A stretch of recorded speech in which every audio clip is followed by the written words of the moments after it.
dig right in. Before we dig right into Beth, I'm going to give her a minute to get comfortable. We're going to take about 5 minutes and let's just hear from some of you. What were some of the takeaways that you got that you know are really going to propel your business forward?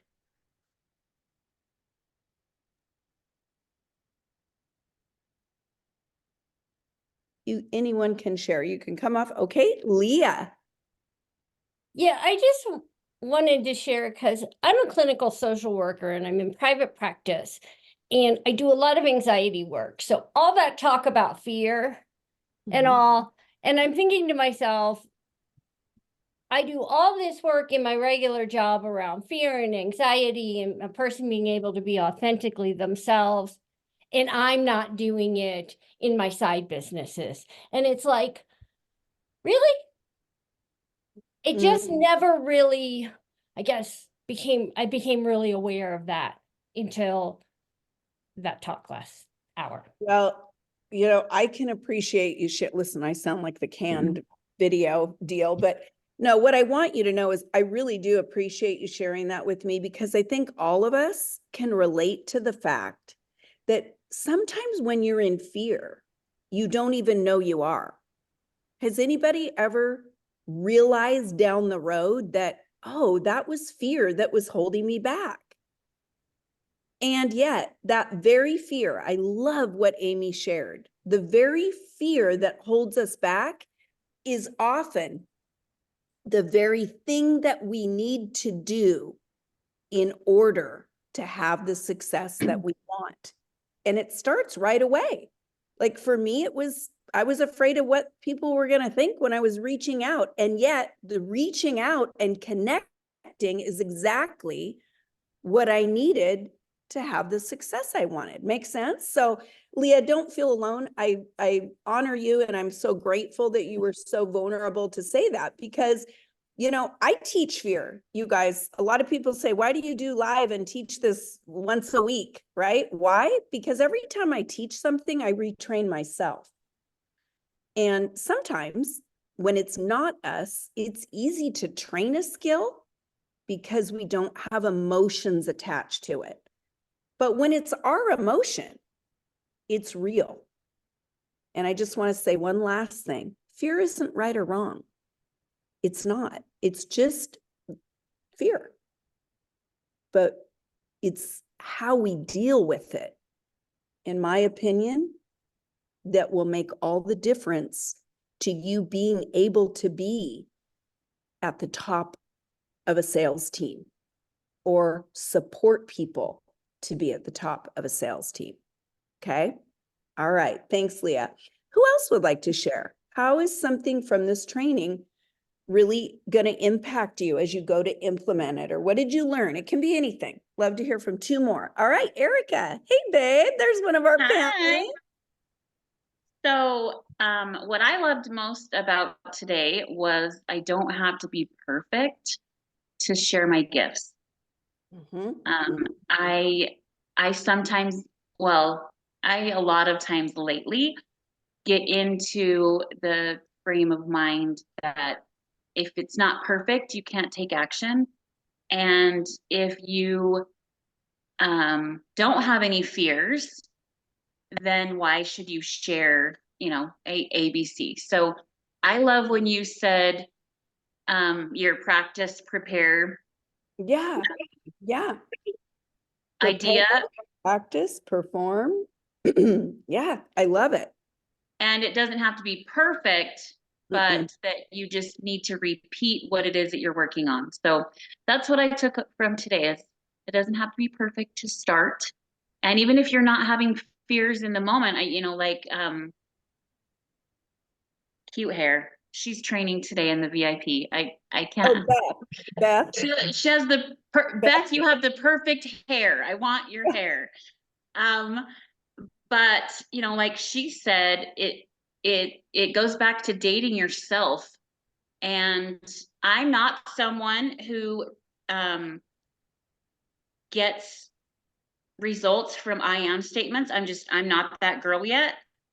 But I did love the dating analogy. I did love the the I am statement of I am hot and who doesn't want to talk to me today? That's an I am that I can wrap my head around. Yeah. And so I love that. So that was my takeaway from today. Awesome. I love it. All right. I want to make one comment and then I'm going to go up there to Jennifer S. So guys, the I am statements, I'm going to say this to everybody, all they do is put a new thought in your brain. And if you were to really use these and just keep repeating them,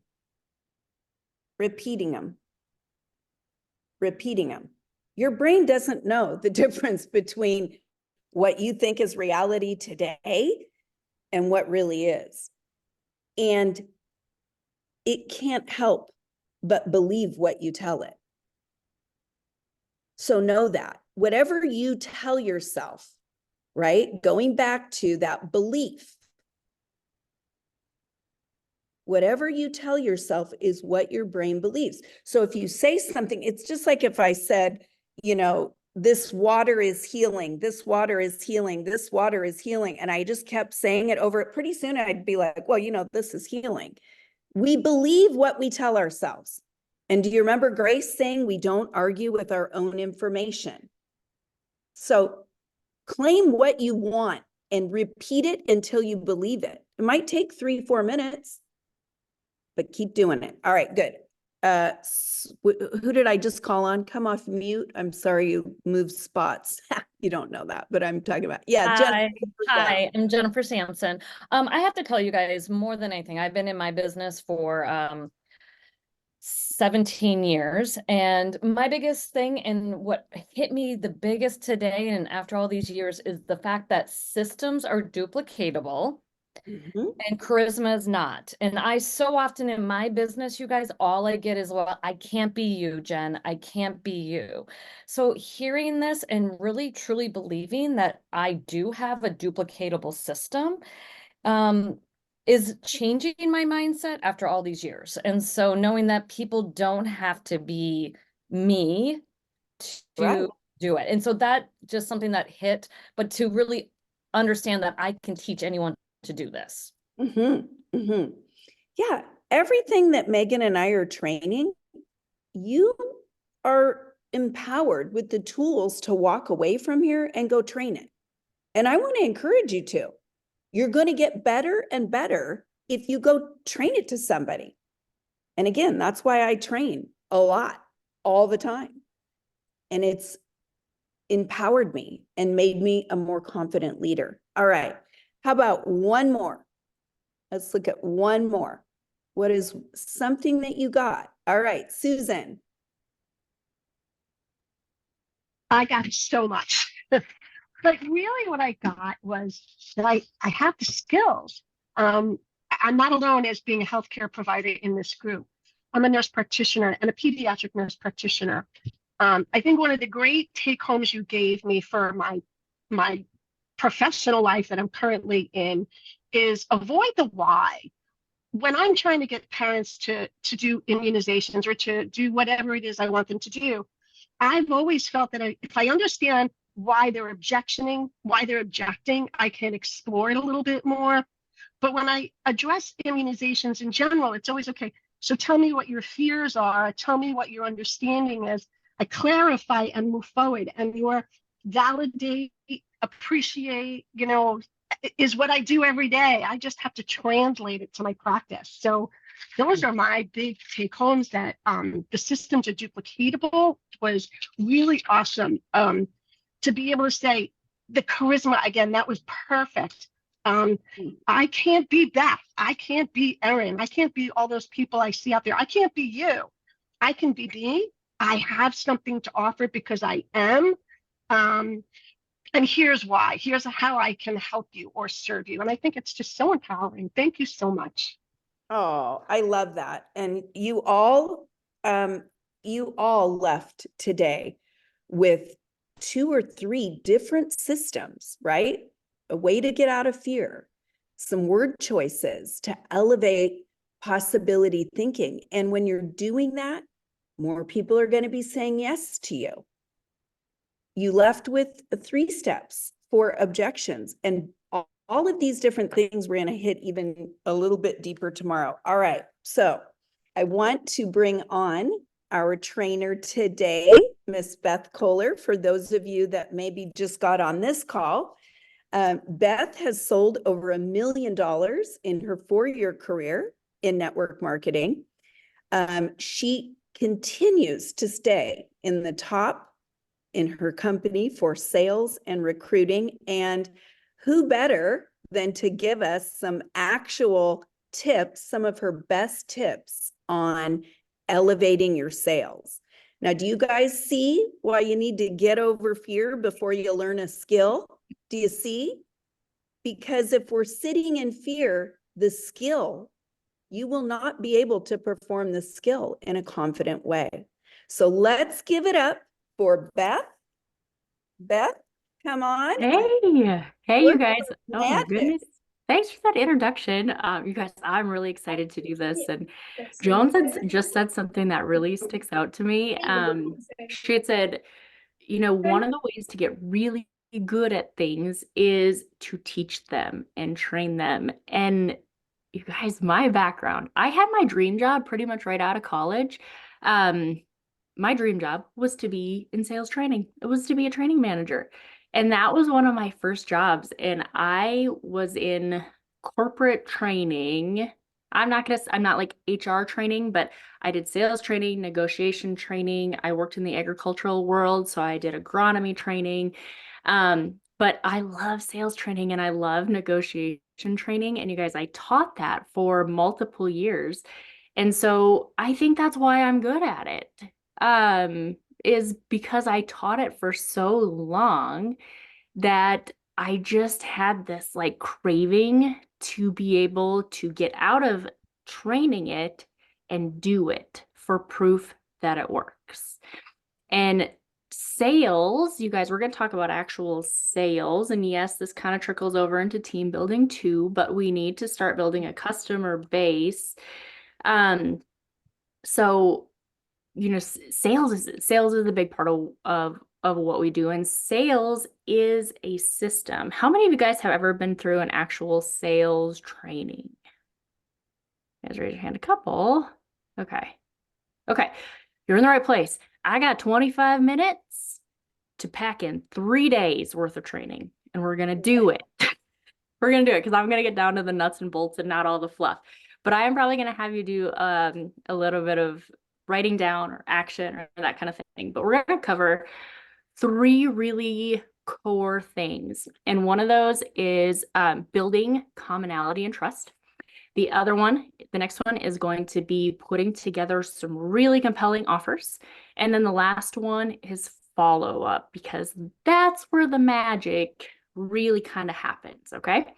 So let's rock and roll with this. So number 1, we want to build trust. So the first reason that people don't buy from us is because they don't trust us. Would you guys agree with that? Right. So how can we build trust? You guys, how can we build some trust? You guys just type that in the comments or take yourselves off mute. What are some ways that we can build trust? And we're in an online world. Like, that's what we're talking about, you guys. So what did Megan teach you yesterday that can allow you to build trust?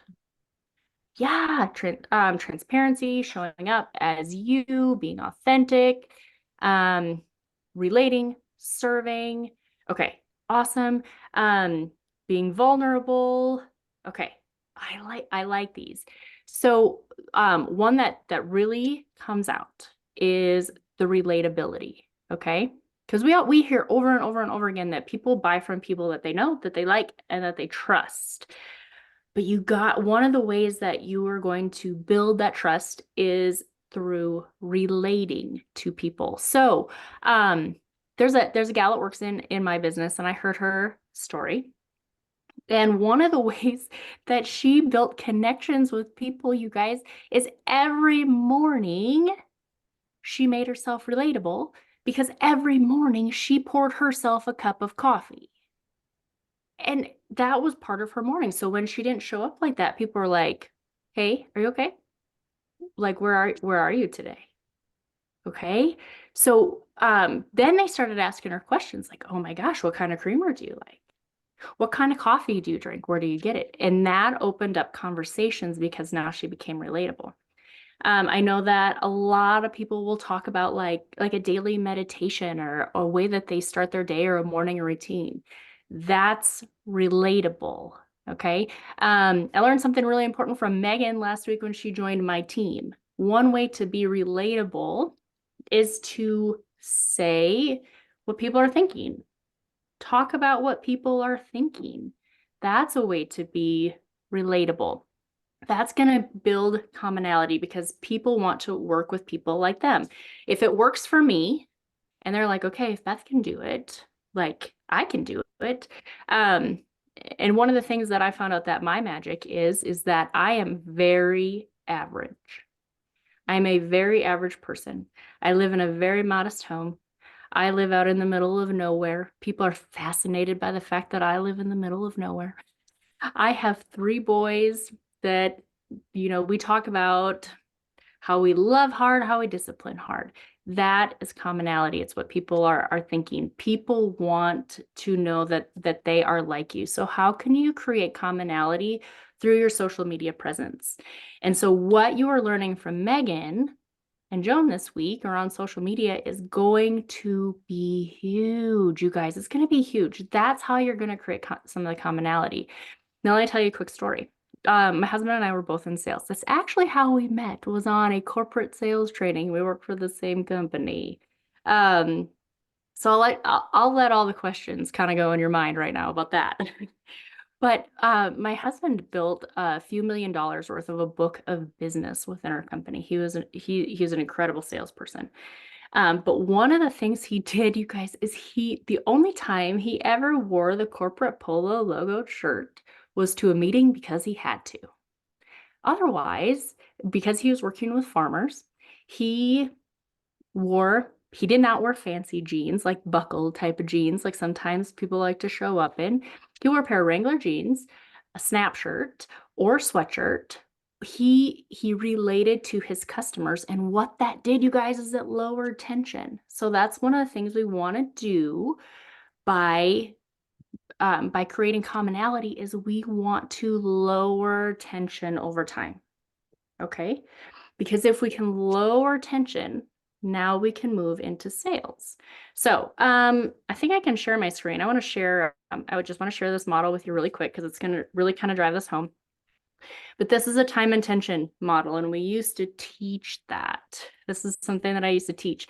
But over time, you see my axis is here, time and tension. Over time, we want to lower tension. And that little circle where time and tension meet, because there's good tension and there's bad tension, we're creating good tension that says, why are you not asking me to buy something from you? Why are you not putting together that offer for me? That's good tension because you've done a good job of putting together an offer and relating. Where time and tension meet, and that tension is positive, that's where stuff gets done. And that's where we want to, if we can move this little circle over in the process by lowering tension more quickly, we are able to build our businesses from a sales perspective. And then we can move into the follow-up phase where we really are relationship building. Does that kind of make sense? Is that kind of a cool model to kind of relate or to look at? I'm going to go through the comments here real quick. Yes. Okay. Perfect. Okay. So remember that time and tension. Remember that time and tension model. Okay. So the other way, this is something that I have done in my business from the get-go. And this is, I'll give you another little story about why. But one of the things that we taught is we have to be clear in our intent. Okay. So think about, a sales call, or you think about, you want to ask somebody to be a business partner with you. Okay. And all of a sudden you get in their DMs and you're like, hey girl, I got this opportunity. It's super cool. I got this product. I really think that you like it. But you're not sharing your intent. You're not being clear. You're being sneaky. Okay. There's a difference between creating curiosity and being sneaky, but we need to share our intent. Okay. So, hey, I have been watching you for a little while and I love the content that you put out. I'm in the makeup business. You wear makeup so well. Would you ever consider doing what I do? Clear is kind. I would like to work with you. State your intent. Be clear about your intent, because a lot of you guys popped in there that one of the ways that you can build relationships and commonality is by being genuine. Okay? Clear questions are genuine. So be clear. Clear is always kind. You don't have to do a whole "hey girl" type of message. I got one once from somebody in network marketing, and like Joan said, sometimes like previous experiences when we're like the buyers we're being sold to can sneak up on us and make us be like, no, no, no, no, no, no, no. I got a few messages like that. And you guys, I pulled out my sales training hat and I'm like, you got to be clear on what you want, because right now this doesn't feel good. Okay, so be clear with your intentions.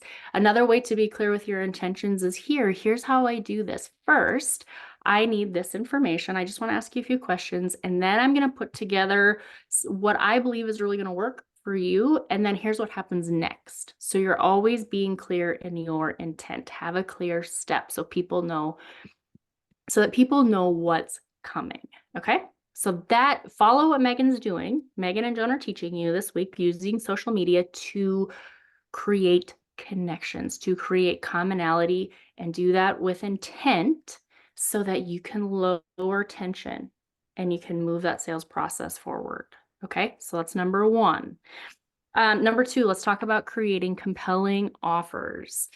Okay. I'm trying to think. Okay, let's go this way. There's like really 5 parts of a compelling offer, but you have to ask questions. You have to know what the person wants. And one of the jokes on my team, with my team of partners, they're always like, okay, if you want to know something, just have Beth ask. And it's true. If I want to know something, I just ask. I never think about the next best question. It just rolls off my tongue. One time I was on a sales call, like selling seed corn to a farmer with a sales rep. And they're all a little bit leery about me because I was a girl, but I went on the sales call with them. And pretty soon I'm asking all these questions. And the next thing you know, we have a couple hundred bags of corn sold, and he's putting together the offer. And the sales rep's report back to the rest of the group was, holy smokes, you're going to find out things you never knew you needed to know if you take Beth with you. Like, you're going to have to ask, you got to go with her. You got to have her ask questions. Just be naturally curious. That's another way to be genuine, is to be naturally curious. You're going to find things in common. But that's also going to help you build your offer. So when you put together your offer, you want to show them something. So for me, I put together my offer in an email. Okay. And there's really 5 parts to a compelling offer. Okay. So I'm going to give you those 5 parts. Number 1, the products that you are recommending, they have to fit their needs and their wants. Okay, so you have to know the difference. The questions are going to uncover their needs and their wants, and those things are a little bit different. And here's what you have to be okay with. Sometimes people want something because they want it. Don't talk them out of it. Okay, like if it's going to risk their health or their safety, yes, you probably should. But I'm in the beauty world. If they want a red lipstick and I don't think red lipstick's gonna be the best choice, you guys, they want it. They can have it. It's totally fine, because if they feel bomb, like, that's what we want. Okay. So the product or the recommendation that you put together has to fit their needs and their wants. And the only way you're going to know that is by spending time asking them questions. Number 2, you have to be clear in your offer. All right. You have to be very clear in what it is. Remember, clear is kind. Number 3, you have to make it easy for them to click purchase.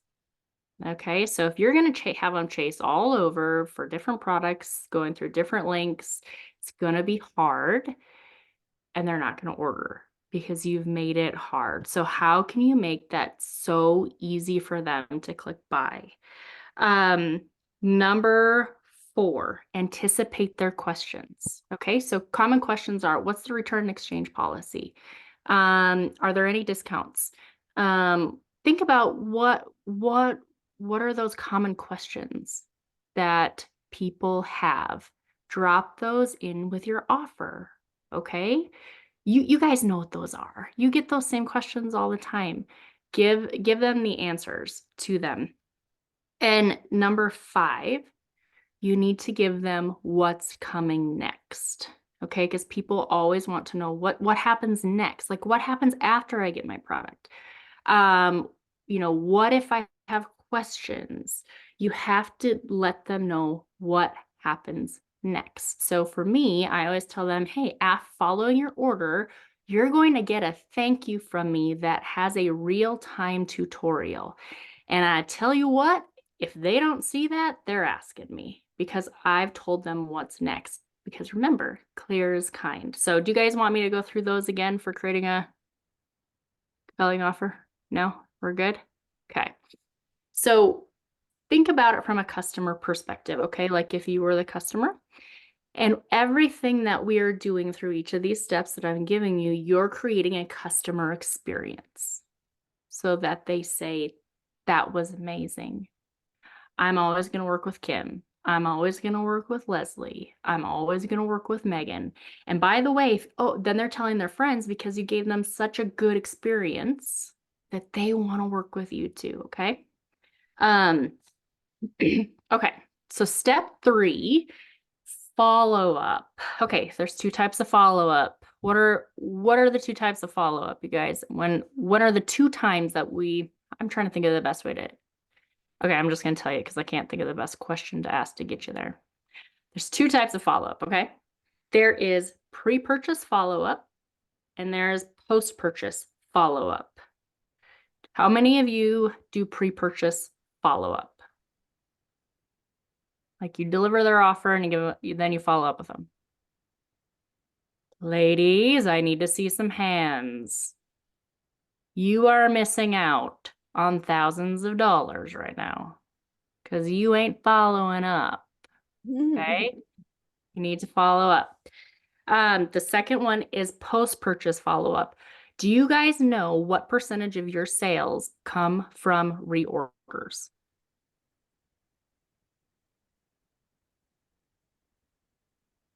Hey, Beth. It's nodding. Yeah. Beth, 1 second. Can you give an example of pre-purchase follow-up? Yes, I'll walk through my 5 steps. Okay, good of deal. it. Yes. Okay. So for the reason that you want to do post-purchase follow-up is so that you get returning customers. That's part of creating your experience. In all of my experience with sales, people that do not follow up before or after, they don't have a book of business. They don't have a loyal customer group. Okay, this is where your customer experience really comes in. So let's talk about pre-purchase follow-up. Most of the time, people either order right away or they order like a long time after, okay?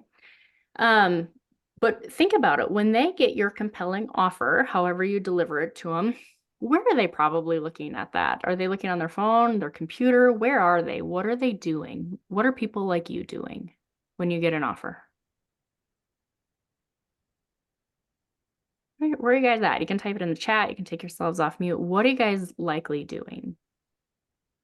Tasking. What was that? Multitasking. Yes. Doing other things. Yes. On the phone. Yes. You are probably in the checkout line, waiting to check out at the grocery store. You're probably in the school pickup line. You might be checking before bed and you're like, I'll take care of it in the morning, right? And then all of a sudden you say, son of a gun. Life takes over and you're like, son of a gun. I don't know, I just forgot. You guys, so much stuff is coming at us all the time that following up with people is appreciated. Okay. I appreciate it when somebody follows up with me. I don't know how many times people have told me, thank you so much for following up, or man, I forgot about it, or I lost it, or it's really nice that you follow up. That's a gift to people. You're not bugging them. It's helping them. Okay. You're helping them bring that back to frame of mind. It also humanizes you because now you're creating a conversation or an opportunity to have a conversation. So there's really like, I call this like a we should follow up 5 times. Like there's a 5, like at least 5 in pre-purchase follow-up to help move people into action. How many times do you guys usually follow up? Once? Twice? Leslie follows up 4 times, 3 times, 10 times. Okay. So 5, I'm going to give you 5. Okay. 5 to think about. The number 1 is, if you haven't heard from him, hey, did you get your offer? What did you think about it? Okay. And whatever your offer is, make sure you say that. So did you get it? What did you think? Anything that you might like to adjust? How do you see this working for you? Just an open-ended question that starts a conversation. Number 2, educate them somehow. Okay. For me, I have a pretty big social media following. So for me, requests come in really fast. And I have noticed that sometimes, depending on the social media channel, people are like, click for a match, click for a match, click for a match, click for a match. And then I send them back and they're like, what is this? Okay. So I try to re-educate them on what it is. So they're like, oh yeah. Okay. So think about how can you educate people about your product? Number 3, you might want to drop something in there about it being affordable or time saving or the benefits or something in there to remind them of why they wanted it in the first place. Number 4, you should probably resend your offer so it comes back to the top of their inbox so they don't have to search for it. Okay. And then number 5, here's your key word, because you don't want people to get sick of you following up. Okay, so there are 2 parts to number 5. Hey, I wanted to check in one last time. That is indicating that your follow-up is coming to a close and it's going to lower tension. It's going to move people into action. Hey, just want to follow up one more time. And if it's not for you right now, no big deal. Okay, so you're letting them off the hook so they don't feel pressured, because nobody likes feeling pressured to buy something.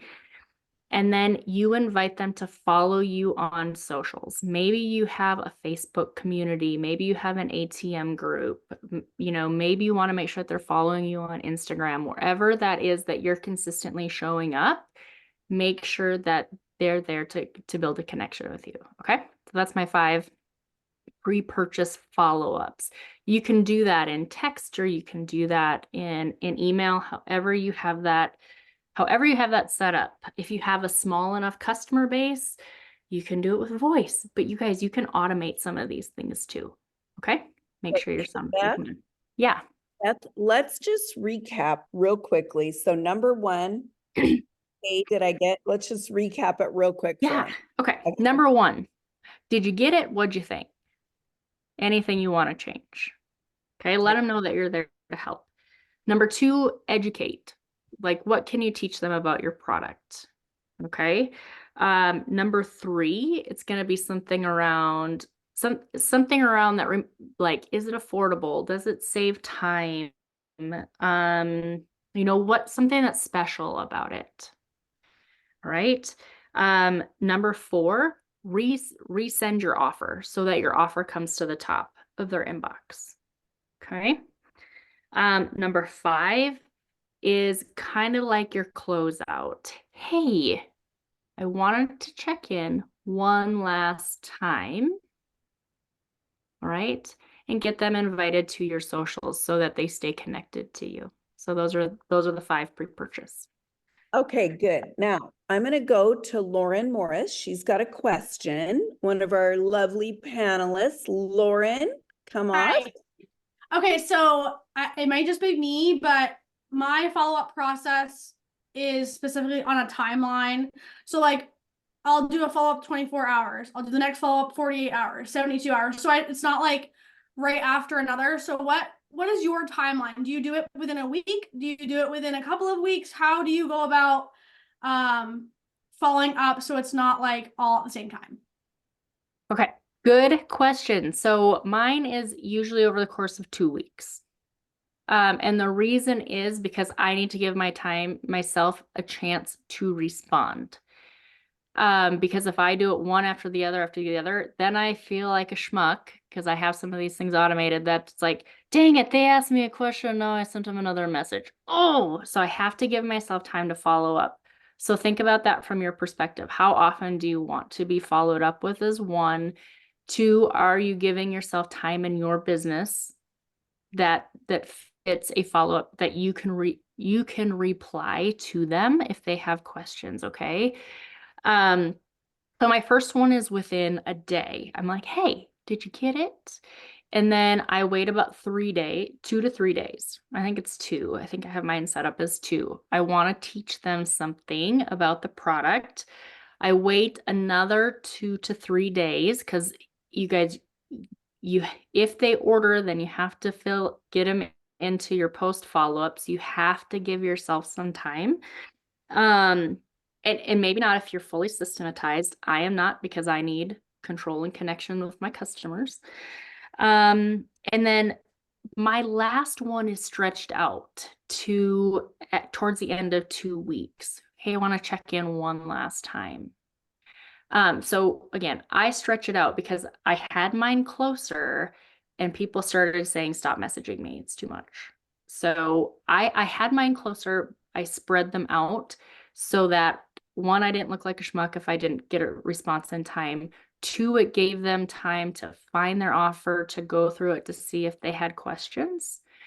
And 3, then I wasn't really bugging them, but they know that I wanted to support them. So that's what worked for me. So good question. Okay, Beth, I got a question. So when you do this 5-step process, I'm assuming that like on the second follow-up, there's some people that are, saying yes. On the third follow-up, there's some. What about when you get down to the 4th and 5th? How many more people do you pick up by just checking back again? And, to me, when I check back in, I always have a reason, right, of why I'm following up, right? So, but maybe you can tell the group on that 4th and 5th time, how does that now translate into people going, yes, I'm ready to make that purchase, or I want that? Yes. So it's odd. So most people will order, if you've created a compelling offer, most people will order right away. Right. The second wave of people will come after my second follow-up where I'm reteaching them. Okay. Because I have to feel confident. I don't really get anything after my 4th follow-up. My 5th follow-up where I say one last time, like, wait, Yeah. don't take this away from me. Good. Okay. Sorry, I've been busy. Okay, I have some questions. And now it's like that we have this conversation and people are moving into action. It's kind of wild how that works, but it's like when you take something away, or it's the psychology of the mind, that all of a sudden people are like, oh, but what if I lose this? Is this going to be here for me? Like what? Like you just leave enough question that they have more questions for you. Okay. Right. Now, Okay, oh, go ahead. just say one thing. So guys, some of you may not use this kind of system. So again, open-mindedness, right? And some of you are going, wow, I never thought of it this way. Maybe I am missing out on some major sales, but I want you to notice a few things. Think of the connection that Beth is building. Even after 2 or 3 times, even if you get a ghost, do you think that get ghosted or whatever? Don't you think that person is going to be like, wow, this gal was really caring, kind, and on it? It's part of your customer experience. Oh, And the majority of people I have found through follow-up are just busy. And we Yeah. often just forget. So remember that. Mhm. We put things in our head like, you know, oh, they don't want us. They don't want our product. Joan, they ghosted me. Guys, people are busy, and no offense, but there isn't anyone's product here that probably is going to, you know, knock someone, save their life right at this very second, right? It's just not that important enough yet. So just remember that, think how busy you can get at times. People often forget. All right, Beth, I'm going to go back to you. Okay. So one last step, because people who have not ordered, do you guys have like company events or sales or promos or things that come up? Sure. Keep these people in queue, because a promo or a deadline or a free gift with purchase or a sale will move people into action, because some people wait for that. So never lose those people. Keep them in your queue, and that becomes a 6th follow-up down the road. Okay. So that's pre-purchase follow-up. Post-purchase. I have more like a 6th step for post-purchase. Okay. You guys, you're creating a customer experience this whole time. Okay. It takes it from transactional to relationship. Okay. And this is where you're going to have customers that return to you. Okay. And that is a gift of residual income. So I can tell you that 60% of my sales every month come from reorders. I want you to know that stat about your business, and that will tell you, should I follow up or should I not? Okay. So a big chunk of my business comes from residual orders or returning customers, because I'm creating a customer experience for them. So post-purchase follow-up. This is where you guys, we drop off, because we're like, yes, I got the sale. I got it. Yes, I'm so proud of myself. This is where the work starts, or the work begins. Okay. So I want you to remember that. Especially if you want to be here long term, if you want to build a legacy business where you're building a team, your post-purchase follow-up is golden. So immediately after they order, I do this within 24 hours. I send them a thank you. Like, hey, yes, I just saw your first order. Thank you so much. I cannot wait for you to get it. And I make it all about them. Okay. Then I think about, like, do you guys know how long it takes from a customer, like they order to how long it about takes to get to their doorstep? Do you guys know that?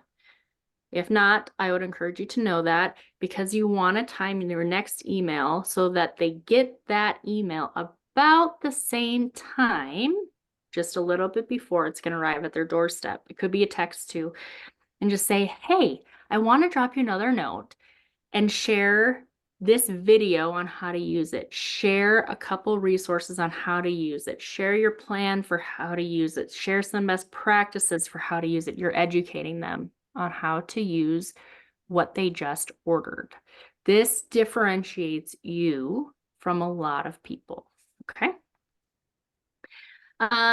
Then you're going to give them, I'm going to say 3 to 5 days, so that they can try it. And you're going to get curious, and you're going to send them a quick text if you're using a text service or email, however you guys do it, or a voice DM, something, however you keep track. I want you to get curious and be like, hey, how do you like it so far? Or which products have you tried so far? Which haven't you tried so far? Ask a question to get curious about what they're using and what they're liking. Okay. This is all relationship building. Number 4, this is about 10 days from the return window. Do you guys know what your return and exchange window is for your company? About 10 days before they can return or exchange. Don't let this freak you out, because this is the truth in our business. People are going to return and exchange things. It's fine. It's fine. Okay. You want to say, hey, how's it going? so that if the last there of it. is a potential return or an exchange, they don't miss that window and you can help them. I ordered that off of Amazon. Hang on So 1 minute. that is like, that's an opportunity there. And if they tell you they don't like something, you guys, that's a gift to know, because maybe you can help them replace it. Maybe you prevent a return and it can just be an exchange. Maybe, you can teach them how to use it. They're struggling with one product. That's a gift to know. Always think about a complaint or something they don't like as a gift, because they could not tell you and then it's a return. Okay. Number 5, how do you guys know how long your products last? For me, they're at least 2.5 to 3 months. So within that time frame, I say, hey, just want to check, how's it going with your makeup? Is there anything that you need to refill? Okay.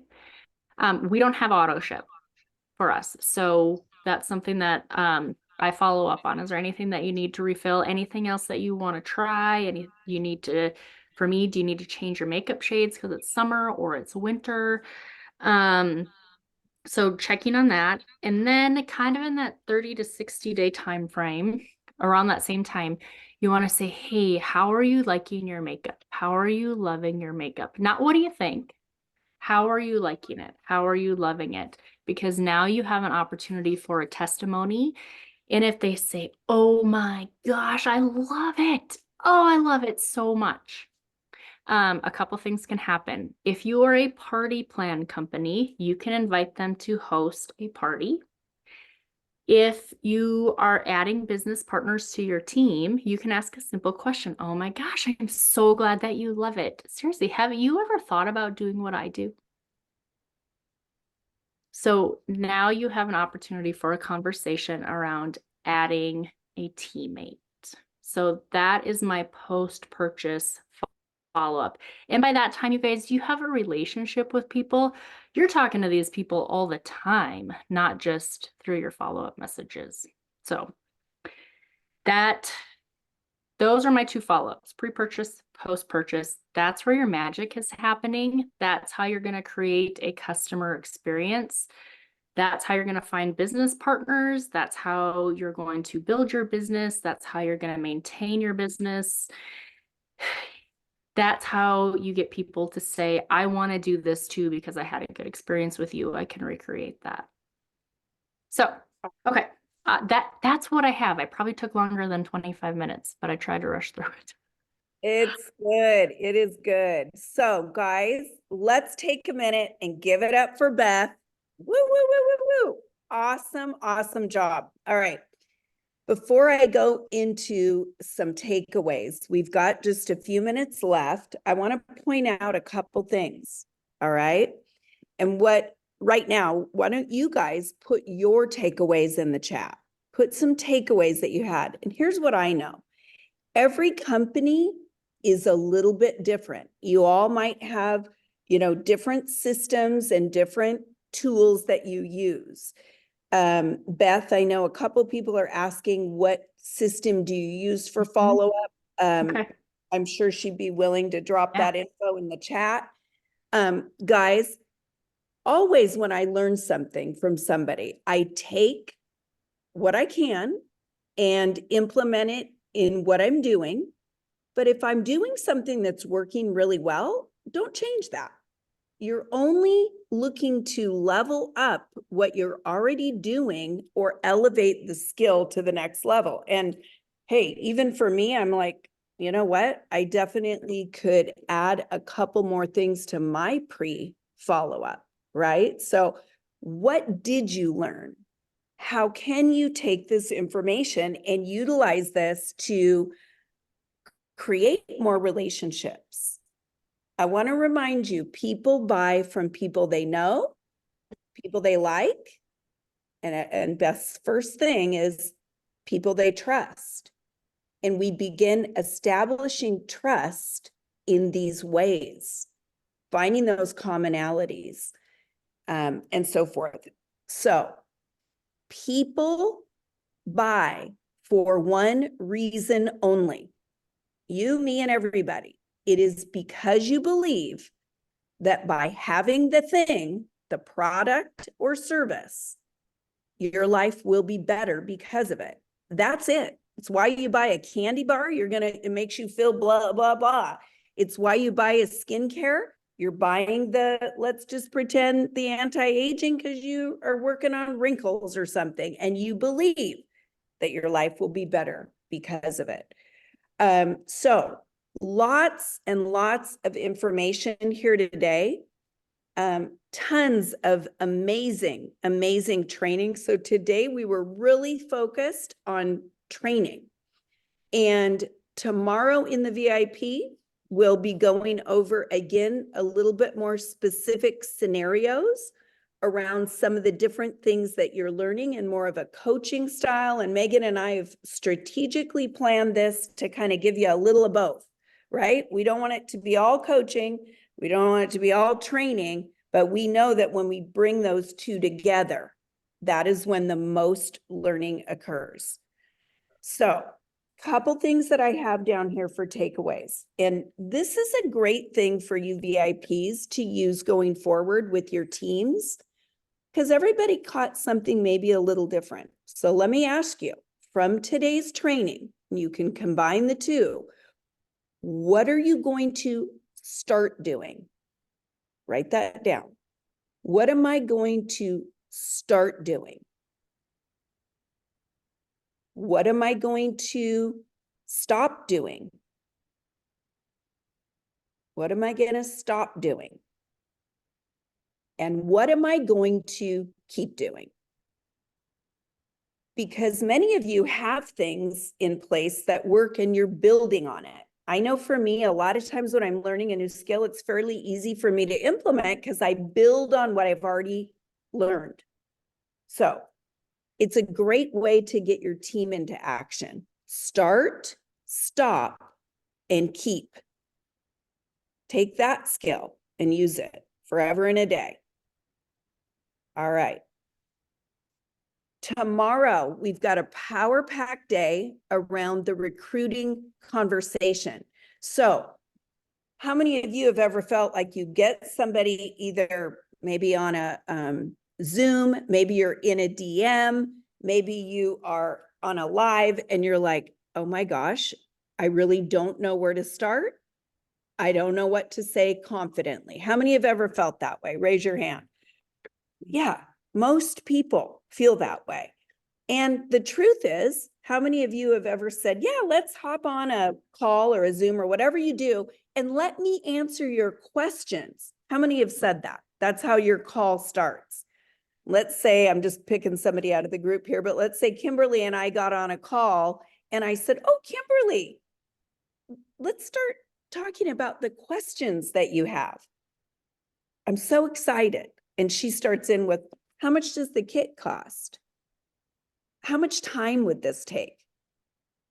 What I want to show you is how to guide the conversation in a 4-step process. So you don't ever have to start at that step, because who knows what that step is for $100. No, are you guys paying attention still? No. All right. Who knows what that step is? If I started with that question of how much is your kit, right? If we dug right into that, isn't that objections? Which is really step 4. And then people wonder, why are they so uncomfortable on the call? Because they don't know where to go. They're already in step 4. And what do they not know? They don't know what's most important to the person. They haven't connected, right? Or maybe they haven't connected enough. So if you or your people ever feel spammy, remember, you ever feel uncomfortable, it's typically because you haven't made enough of a connection. So what will you do in that case? Be on tomorrow's call and learn about how you don't ever have to feel that way again. Megan, I'm going to turn it over to you with any last minute announcements. I know you've been working feverishly once again in the background. Yes, guys, sorry, some of you maybe had sound issues. Hopefully we got everything taken care of for you. Beth, fabulous job. I love it. I will see you guys tonight. Gonna go live with a few closing in the DM additional tips for tonight. So the recording from today is already uploaded in the Facebook and the recap email has been sent out. For clarity, these recordings will always be posted by the evening into the VIP lounge under Implementation Labs. And you can access your members recording at www.mymemberslogin.com.